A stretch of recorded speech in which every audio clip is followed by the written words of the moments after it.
ইয়েমেনে মার্কিন বিমান হামলায় অন্তত ৩৮ জন নিহত হয়েছে, আহত হয়েছে ১০২ জন। হুতিদের জ্বালানি উৎস বন্ধ করতে শুক্রবার রাস ইসা তেল বন্দরে হামলা হয়। তবে হুতিদের দেওয়া হতাহতের সংখ্যা সম্পর্কে জানতে চাইলে পেন্টাগন তাৎক্ষণিকভাবে কোনো মন্তব্য করেনি। সাবেক মার্কিন প্রেসিডেন্ট জো বাইডেনের অন্য সব পরিকল্পনায় আপত্তি থাকলেও ইয়েমেনের হুতি বিদ্রোহীদের বিরুদ্ধে একই অবস্থানে বর্তমান প্রেসিডেন্ট ডোনাল্ড ট্রাম্প। দ্বিতীয় মেয়াদে ট্রাম্পের দায়িত্ব নেওয়ার পরপরই ইয়েমেনে হুতিদের উপর হামলা জোরদার করেছে পেন্টাগন। সবশেষ শুক্রবার ভোরে ইয়েমেনের রাস ইসা তেল বন্দরে হামলা চালিয়েছে যুক্তরাষ্ট্র। এতে বহু মানুষ হতাহত হয়েছে।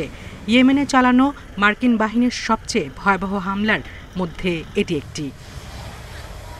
হুতিদের অর্থনৈতিক শক্তির উৎস ধ্বংস করা ছিল এই হামলার উদ্দেশ্য। সামাজিক যোগাযোগ মাধ্যমে এক পোস্টে জানিয়েছে মার্কিন কেন্দ্রীয় কমান্ড।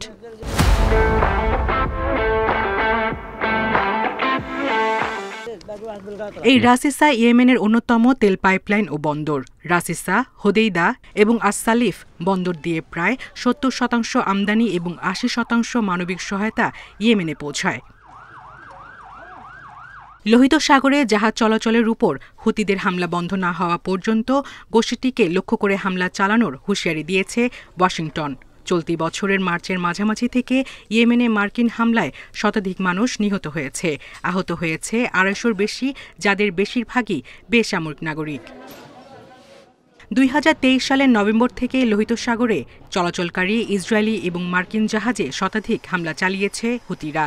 গাজার উপর ইসরায়েলি আগ্রাসনের প্রতিবাদে তাদের এই অভিযান বলছে বিদ্রোহী গোষ্ঠীটি। সায়রা খান, ইন্ডিপেন্ডেন্ট নিউজ।